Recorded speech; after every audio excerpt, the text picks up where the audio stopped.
Now, the lens through which we view history is going to begin to widen, and it's going to begin to widen very, very fast indeed, as fast as you like. In fact, in this lecture, we're going to look at a larger chunk of time and a larger chunk of space than in any other lecture in this course. So, the lens is widening very, very fast. We return now to larger scales, like the ones we considered early in this course. In the first part, I'm going to consider the next millennium.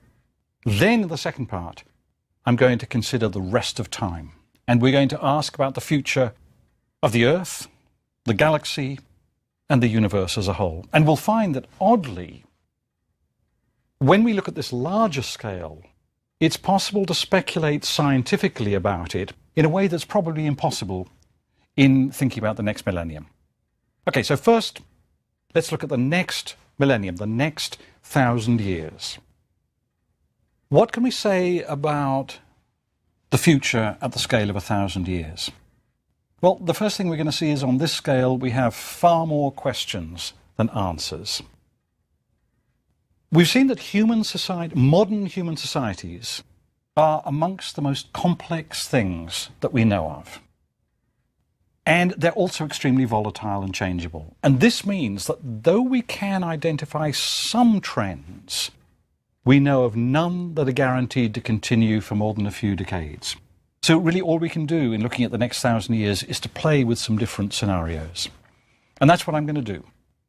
Some are scenarios for disaster, for humans, and perhaps for the entire biosphere. And some are scenarios for a more optimistic future, at least from the perspective of humans, and also perhaps from that of the biosphere. There's a wonderful novel that was published in 1959 called Canticle for Leibowitz, and it was written by Walter M. Miller. Here is a wonderful disaster scenario. What Miller did was imagine a world, remember this is not long after World War II. Miller imagined a world in which societies evolved to the point where they developed nuclear weapons, at which point they used them. The novel begins in the Utah desert, in a world that should remind the reader of the European Dark Ages after the fall of the Roman Empire. This is a post-Holocaust world, and the people of that world describe the Holocaust as the flame deluge.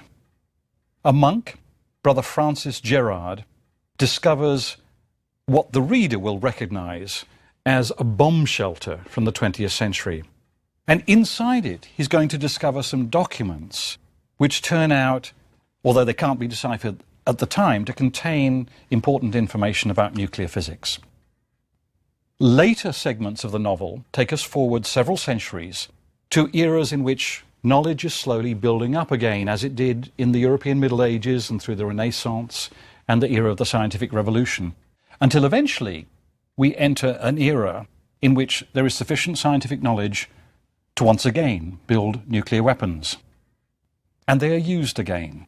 So what happens is they hurl the world back into a new Dark Ages. And what's clearly implied by the novel is that this process is going to repeat itself over and over again. Now, it's an intriguing scenario. Is this perhaps the fate of all species capable of collective learning? Is there a limit to collective learning, or at least a sort of bottleneck of some kind beyond which it's hard to move? Is it that species capable of collective learning become so clever that eventually they are inevitably going to do something really dumb, like explode nuclear weapons? Now, if that's true, if Miller's science fiction scenario actually has some relationship to what's happened in the universe, that might explain why we failed to detect other talkative species like ourselves, despite many decades of looking for them. Is it possible that the dangerous knowledge that accumulates within a species like ours that's capable of collective learning is bound to eventually outweigh the more creative knowledge that such species generate? Or is it simply that such a species is eventually bound to construct societies of such complexity that they're not sustainable? Now, here's a second type of disaster scenario. And this is a non-human type of disaster. Geologists now understand that the Earth's history has been punctuated by periodic impacts from meteorites or asteroids, such as the asteroid impact that wiped out most species of dinosaurs about 65 million years ago. That this is what happened was established actually quite recently in the 1980s. And it was established largely through the work of Walter Alvarez, an American geologist who proved that at least one major extinction event in the Earth's history had been caused by a massive asteroid impact. This went against the grain of current geological thinking, so it was a very significant achievement to establish the truth of this. We now know that this can happen. We saw that in the planet's early history, asteroid impacts were very common. But they then became rarer as various objects moving around the solar system were sort of swept up into planets. Astronomers today are keeping a close eye on any objects that could stray too close to us, as we've seen before. But it's by no means certain that we have the technological capacity yet to deal with such a crisis, despite the 1998 Bruce Willis film Armageddon. So there's a natural disaster scenario. Now, some scenarios are more optimistic, so let's look at some of those. Perhaps, there's a whole cluster of scenarios that go like this. Perhaps what will happen is that there'll be a sort of wake-up call. It may take the form of a near brush with disaster. We can imagine perhaps a regional nuclear war that will shock the world into a realization of the dangers it faces. That scenario is described very nicely in two good histories of the future. One is by Warren Wagar, a scholar of the work of H.G. Wells, and it's called A Short History of the Future. And the other is a fascinating book by Brian Stableford and David Langford called The Third Millennium. In both these books, you have a human community that's deeply divided and then shocked into some sort of unified action on behalf of its future by nuclear war. And what that scenario suggests is that this shock may provide the political will and the insight needed to avoid the fate of Easter Island. Humans will perhaps deliberately start slowing consumption levels.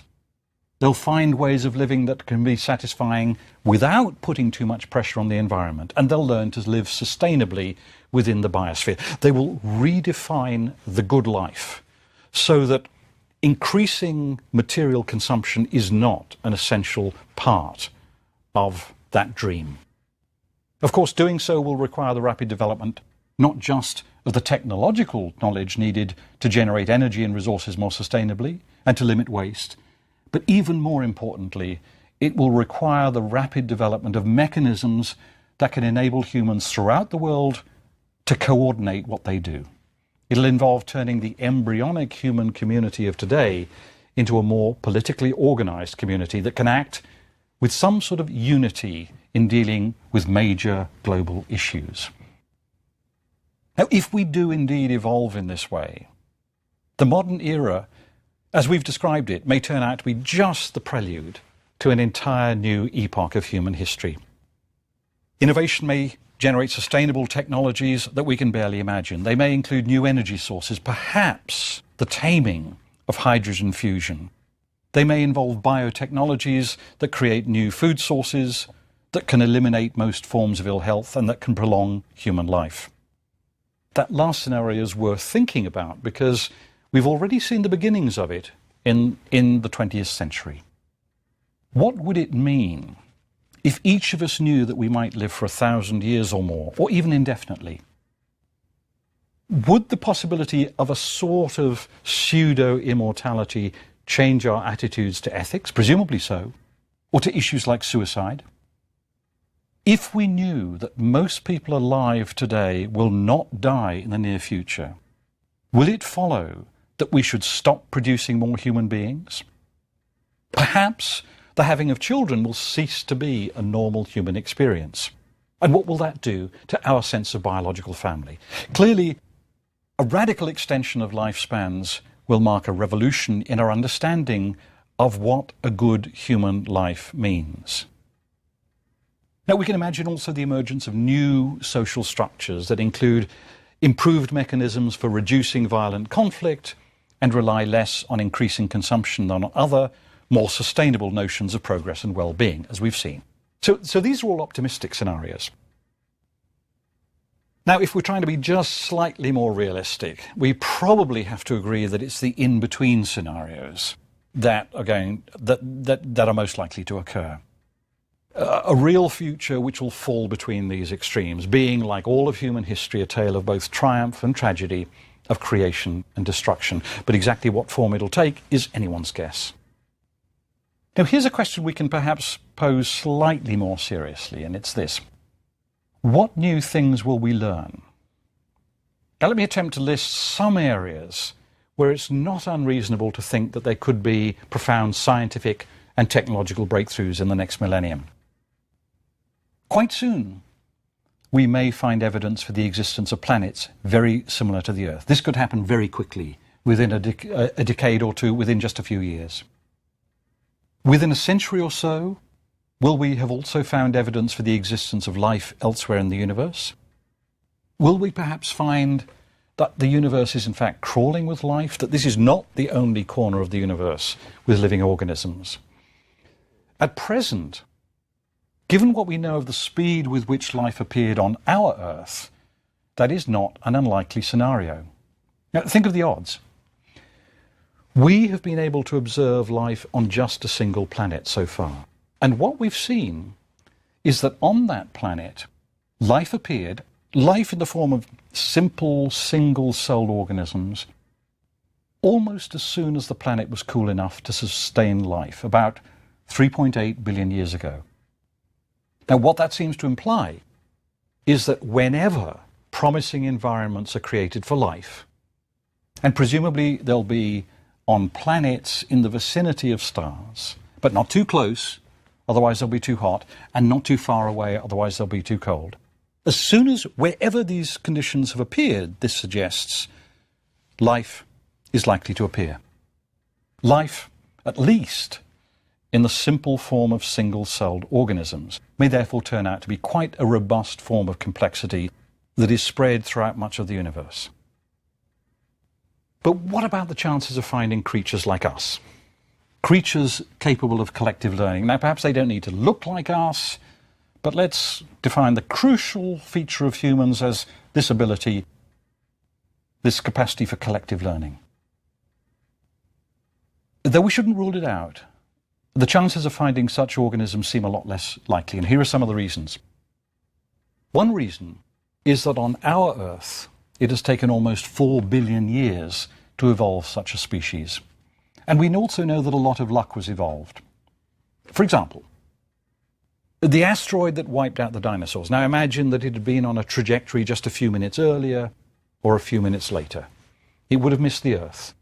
The dinosaurs would have continued to flourish, and mammals as a group of organisms would have probably remained in their existing niches as small, burrowing, shrew-like, nighttime organisms. They wouldn't have flourished in the way they did after the removal of dinosaurs, and we are part of that massive adaptive radiation of mammals after the removal of the dinosaurs. Then, even once our species had appeared, what are the chances of it surviving? There are genetic hints, as we've seen, that our species, that our numbers dwindled to just a few thousands, perhaps as recently as 70,000 years ago. At that time, the survival of our species hung on a thread. Now, if these hints are correct, does that mean that we've come perilously close to extinction? And of course, we also need to add that, like all evolution events, the appearance of our species depended to a large degree on genetic chance, on the appearance of a mutation that happened to spread amongst a small founder population to create our species. How likely was such an event? Stephen Jay Gould, who I've mentioned before, wrote a famous book on the Burgess Shale. The Burgess Shale is a rich source of fossils from the Middle Cambrian era that was found in the Canadian Rockies.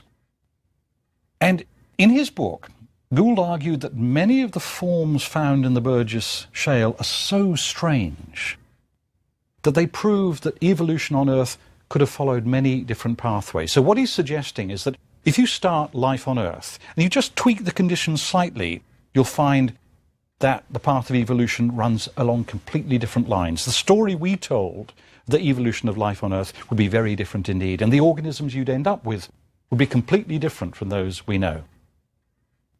If he's right, the line of evolution that led to us is perhaps vanishingly unlikely to be repeated elsewhere.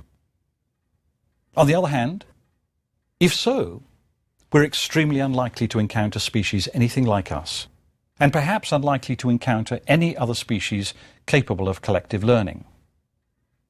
Yet, there are evolutionary biologists, and one of them is Simon Conway, another scholar who's worked on the Burgess Shale, who've taken a very different line.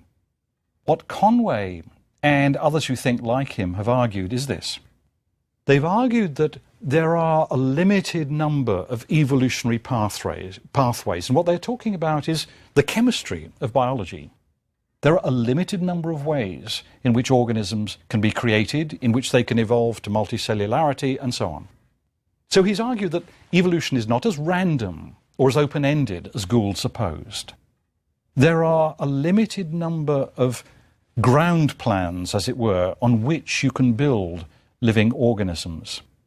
Now, if this is true, then it follows that given a reasonable amount of time, and given multiple planets on which life evolves, it's quite likely that on at least some of them, evolution is going to follow fairly similar paths to those on Earth, and in some of them, they may eventually stumble upon the idea of a large-brained, dexterous organism such as ourselves that's capable of collective learning.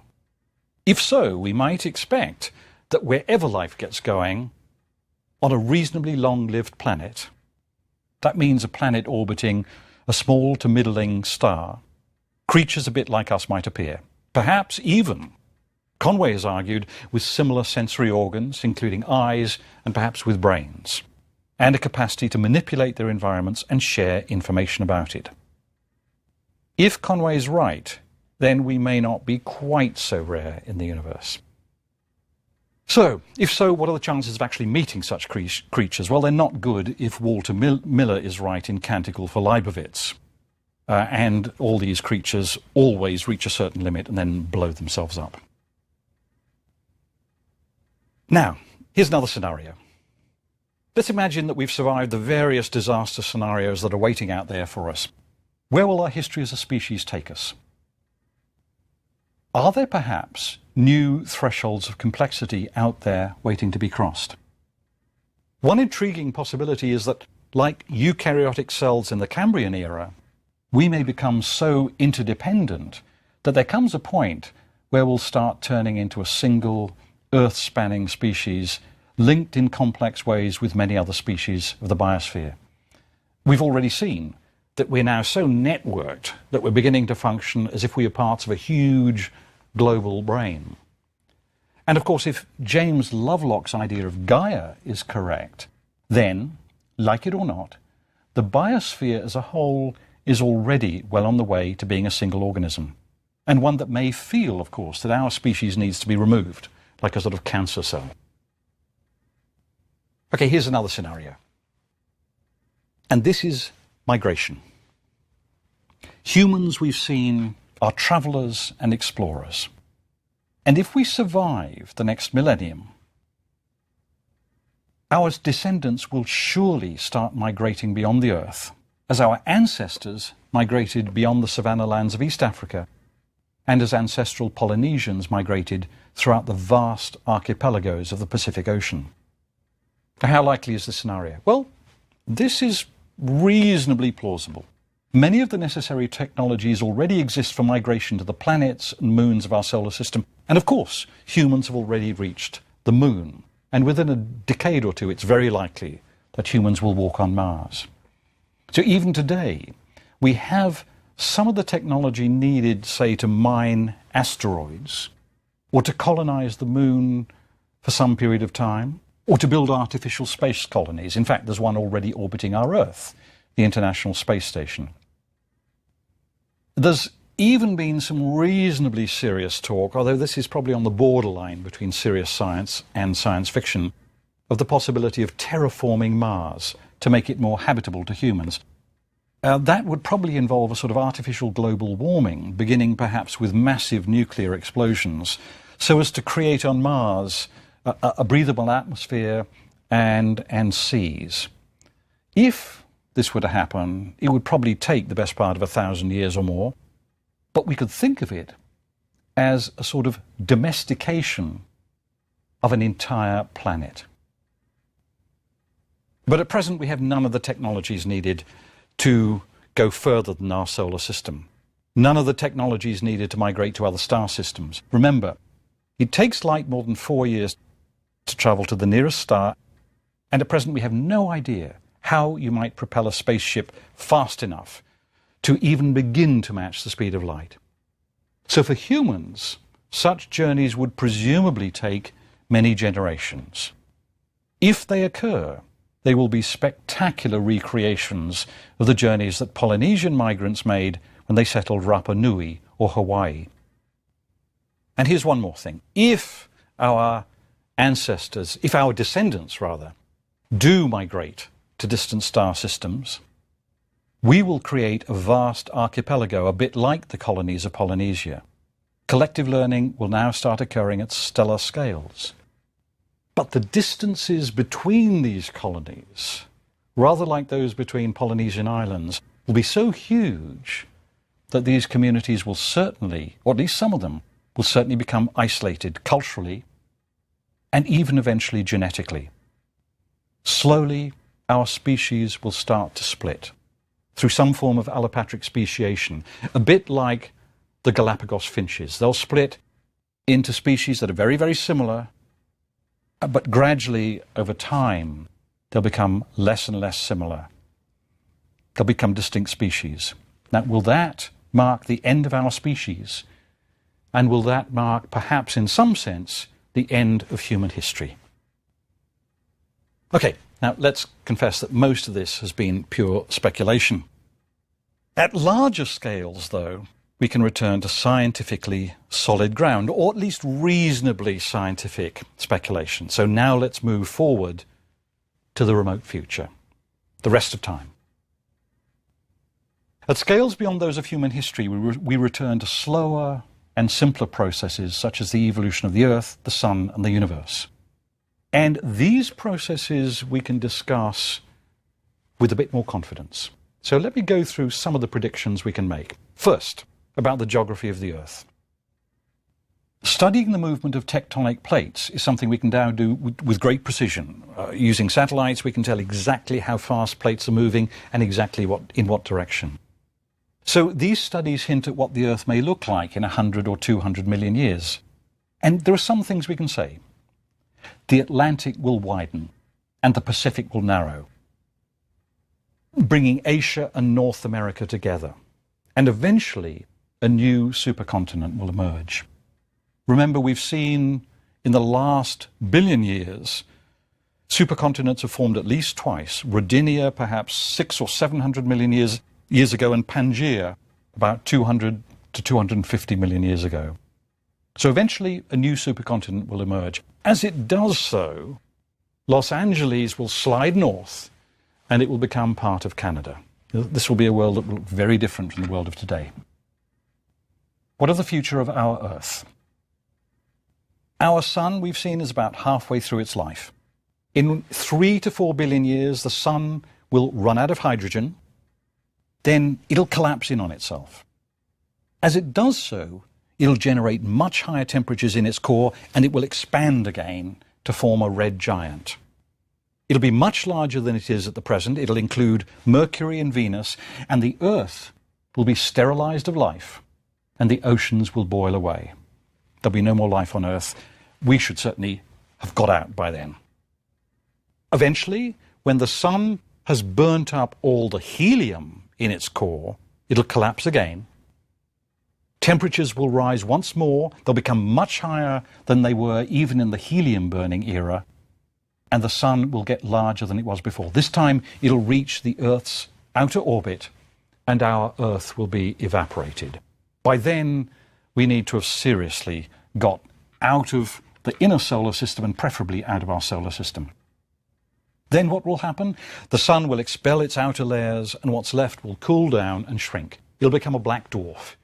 It'll be a retired star, an X-star. And now, what'll it do? In its retirement, it'll do nothing but keep cooling for countless billions of years. It won't shine any longer. It won't do anything useful for its surroundings. That's the fate of our sun. And the future of our galaxy? Well, we can say something even about the future of the Milky Way. The Milky Way is on a collision course with its neighbour, the Andromeda Galaxy. And at about the time that our sun enters its death throes, the two galaxies will collide. What'll happen? Well, it's not going to be a violent collision. They will glide gracefully through each other, though gravity will introduce some turbulence as they do so. But we won't be around to see the spectacular night skies that will produce. And finally, the universe. What is the fate of the universe? We've seen the beginning of the story. Do we have any idea about the end?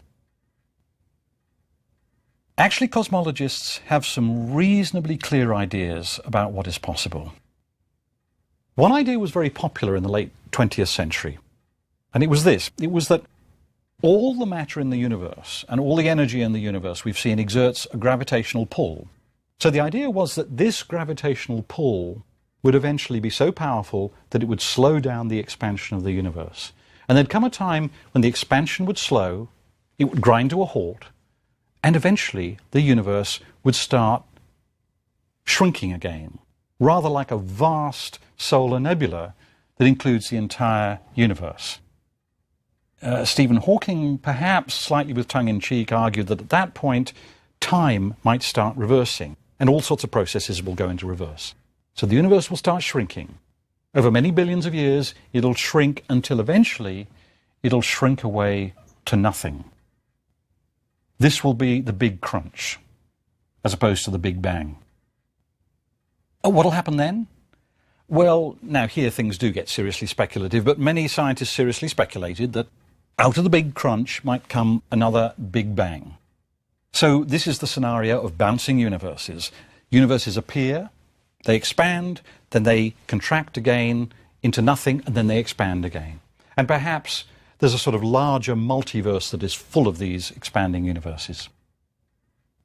But since the late 1990s, cosmologists have learned that the rate of expansion of the universe is actually increasing. It's not slowing. We don't clearly know why.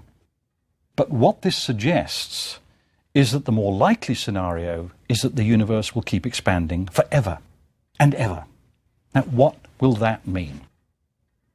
Well, here are some of the things that will happen. Eventually, every star in the universe will have used up its fuel and died. They'll all be retired. The universe will darken. Over countless billions of years, black holes will graze on the remaining bits of matter. And when I say countless billions of years, I'm talking about gazillions of billions of years. I said earlier, we can imagine in the universe that there are as many stars as there are sand grains on all the deserts and beaches of the Earth. We'll now start thinking that many billions of years in the future. The universe will keep expanding. The space between remaining objects will increase. Temperature differentials will narrow. With smaller energy differentials, there are no stars, for example. To drive complexity, the universe will become simpler and more boring. Any complex things will slowly simplify. The universe as a whole will become simpler. The second law of thermodynamics will have triumphed over complexity. And this is what was known in the 19th century as the heat death of the universe.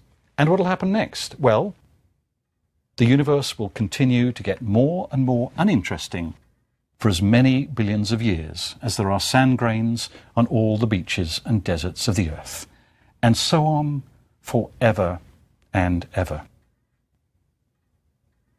Where does that leave you and me?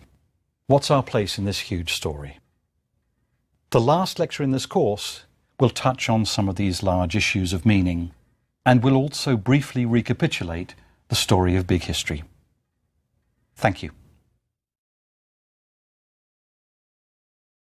The Earth, the galaxy, and the universe as a whole. And we'll find that, oddly, when we look at this larger scale, it's possible to speculate scientifically about it in a way that's probably impossible in thinking about the next millennium. Okay, so first, let's look at the next millennium, the next 1,000 years. What can we say about the future at the scale of 1,000 years? Well, the first thing we're going to see is on this scale we have far more questions than answers. We've seen that modern human societies are amongst the most complex things that we know of. And they're also extremely volatile and changeable. And this means that though we can identify some trends, we know of none that are guaranteed to continue for more than a few decades. So really all we can do in looking at the next 1,000 years is to play with some different scenarios. And that's why the world described the Holocaust as the flame deluge. A monk, Brother Francis Gerard, discovers what the reader will recognize as a bomb shelter from the 20th century. And inside it, he's going to discover some documents which turn out, although they can't be deciphered at the time, to contain important information about nuclear physics. Later segments of the novel take us forward several centuries to eras in which knowledge is slowly building up again, as it did in the European Middle Ages and through the Renaissance and the era of the Scientific Revolution, until eventually we enter an era in which there is sufficient scientific knowledge to once again build nuclear weapons. And they are used again. So what happens is they hurl the world back into a new Dark Ages. And what's clearly implied by the novel is that this process is going to repeat itself over and over again.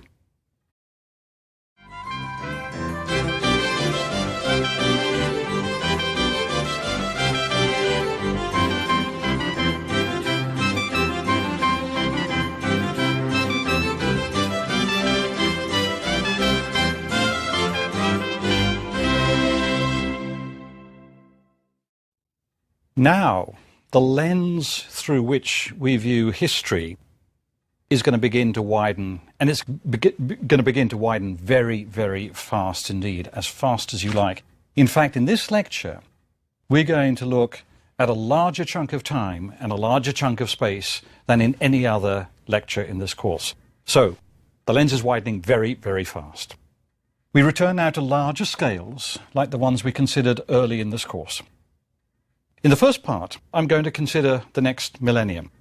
Then in the second part, I'm going to consider the rest of time. And we're going to ask about the future of the... Now, it's an intriguing scenario. Is this perhaps the fate of all species capable of collective learning? Is there a limit to collective learning, or at least a sort of bottleneck of some kind beyond which it's hard to move? Is it that species capable of collective learning become so clever that eventually they are inevitably going to do something really dumb, like explode nuclear weapons? Now, if that's true, if Miller's science fiction scenario actually has some relationship to what's happened in the universe, that might explain why we failed to detect other talkative species like ourselves, despite many decades of looking for them. Is it possible that the dangerous knowledge that accumulates within a species like ours that's capable of collective learning is bound to eventually outweigh the more creative knowledge that such species generate? That's what I'm going to do. Some are scenarios for disaster, for humans, and perhaps for the entire biosphere. And some are scenarios for a more optimistic future, at least from the perspective of humans, and also perhaps from that of the biosphere.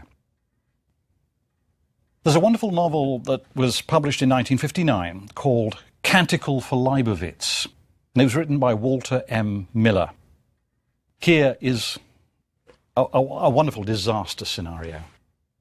What Miller did was imagine a world, remember this is not long after World War II, Miller imagined a world in which societies evolved to the point where they developed nuclear weapons, at which point they used them.